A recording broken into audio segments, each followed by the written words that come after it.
देख सकते हैं ये हमारा क्या है, क्लैम्प मीटर है। ठीक है, क्लैम्प मीटर क्या होता है, एक मल्टीमीटर ही होता है, बस इस पर क्या होता है, एक क्लैम्प दिया जाता है। इस क्लैम्प के बारे में मैं आपको बाद में बताऊंगा, फिलहाल मैं इस मल्टीमीटर के बारे में बताऊंगा। यहाँ पे लिखा हुआ है ऑपोजिशन, यहाँ पे लिखा हुआ है करंट है, AC DC है। ठीक है, उसके बाद यहाँ पे वोल्टेज है, उसके बाद यहाँ पे DC वोल्टेज है, और यहाँ पर क्या है आपका ओम, डायोड और कंटिन्यूटी और कैपेसिटर का सिंबल बना हुआ है। अगर आपको कोई भी चीज़ रीड करनी है आप तो सिलेक्टर स्विच को यहाँ पे लाओगे तब रीड करोगे। उसके बाद में फ्रीक्वेंसी का है और उसके बाद में डिग्री सेंटीग्रेड टेम्परेचर का है। ठीक है, एक चीज़ का ध्यान रखना, पहला जो कहा जाता था कि मल्टीमीटर क्या चीज़ नहीं रीड करता, फ्रीक्वेंसी, पर इसमें फ्रीक्वेंसी दी है, ये फ्रीक्वेंसी भी रीड करेगा। आज भी किताबों में यही लिखा हुआ है कि हमारा मल्टीमीटर क्या रीड नहीं करता, फ्रीक्वेंसी, पर इस वाले में नया जो मीटर आता है ये क्लैम्प मीटर, इसके अंदर में फ्रीक्वेंसी का भी दिया है। मैं आपको फ्रीक्वेंसी भी रीड करके दिखाऊंगा। ठीक है, और साथ में इस चीज़ को रीड करने के लिए देखो आपको किसी न किसी लीड की आवश्यकता पड़ेगी, तो हमारे पास में ये 2 लीड दी है, देख सकते हैं आप। यहाँ पे कनेक्टर दिए हैं, यहाँ पे आप रेड वाली लगाओगे, यहाँ पे आप कॉमन वाली लगाओगे। ठीक है, उसके बाद ये आपका डिस्प्ले है। ठीक है, कैसा डिस्प्ले है, LCD टाइप, ठीक डिस्प्ले है। उसके बाद में यहाँ पे आपको लाइट का सिंबल दिया है। लाइट का सिंबल फंक्शन किस तरीके से करता है मैं आपको दिखा देता हूँ। आपने इसको ऑन किया मल्टीमीटर को, ये हमारा ऑन हो चुका।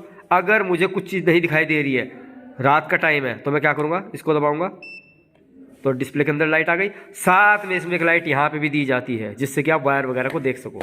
ठीक है, ये लाइट का सिंबल बटन होता है भैया, इसके आप लाइट का इस्तेमाल करते हो। उसके बाद में ये आपकी रेंज होगी। रेंज का मतलब क्या होता है मैं आपको रेंज दिखा देता हूँ।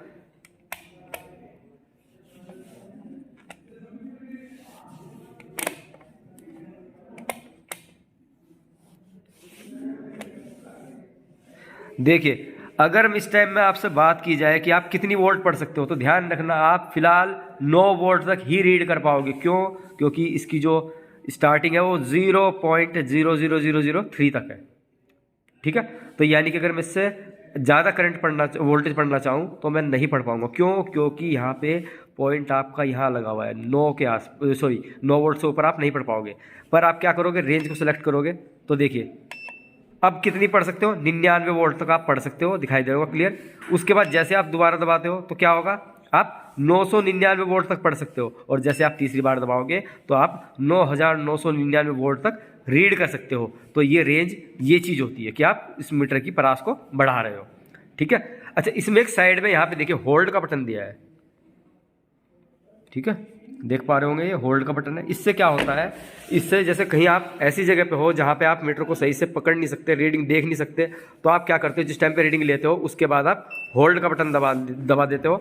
तो इससे क्या होता है, यहाँ पे आपका दिखाई दे रहा होगा होल्ड लिखा हुआ आ चुका है, तो जो रीडिंग आ रही थी वो होल्ड हो जाएगी। ठीक है, इसलिए हमें क्या किया जाता है, होल्ड का बटन दिया जाता है। उसके बाद नॉर्मली सारे फंक्शन जो के त्यों हैं, पर अब जो मेन चीज़ है मैं वो आपको बताने जा रहा हूँ। ये क्या है हमारा, ये हमारा ट्रांसफॉर्मर की कोर है।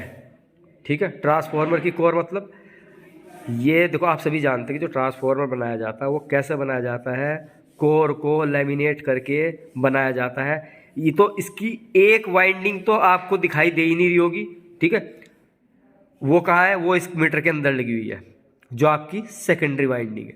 तो प्राइमरी कहाँ है, प्राइमरी आप यहाँ पे डालोगे। कैसे, अभी मैं डाल के दिखाता हूँ आपको। मैंने क्लैम्प मीटर उठाया, ठीक है, इसको सबसे पहले मैंने एमीटर पे सिलेक्ट किया। ध्यान रखना क्लैम्प मीटर का इस्तेमाल वहीं किया जाता है जहां पर आपकी हाई करंट जा रही हो, आप उसको रीड करना चाहते हो, तो आप छूओगे तो नहीं हो। तो इसलिए आप क्या करते हो, इस क्लैम्प मीटर से आप एक वायर में, किसी भी एक वायर में डालनी, ध्यान रखना एक वायर में मैंने डाल दिया, एक वायर में मैंने डाल दिया। ठीक है, अब देख सकते हो कितनी करंट पड़ रहा है, ये 3.5। ठीक है, अब यहाँ पे क्या होता है, अगर आप टर्न बढ़ा देते हो, मैंने भी एक टर्न डाला था, अब मैंने क्या किया, 2 टर्न डाल दिए। अभी मैंने क्या किया, 2 टर्न डाले।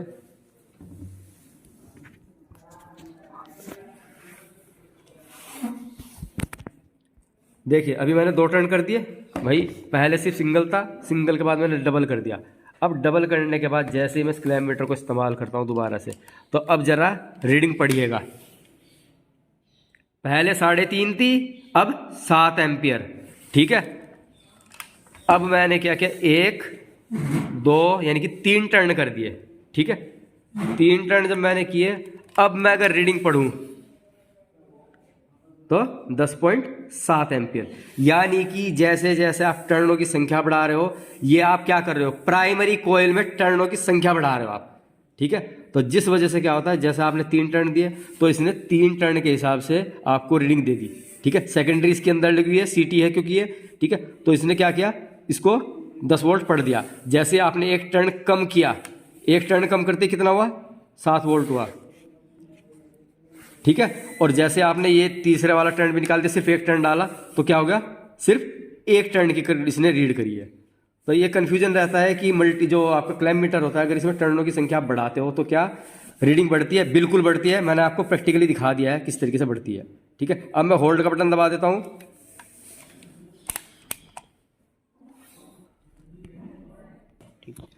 अब देखिए 3.5 वोल्ट आ रही है। जैसे मैं इसको होल्ड का बटन दबाता हूँ, ये होल्ड हो चुकी है रीडिंग।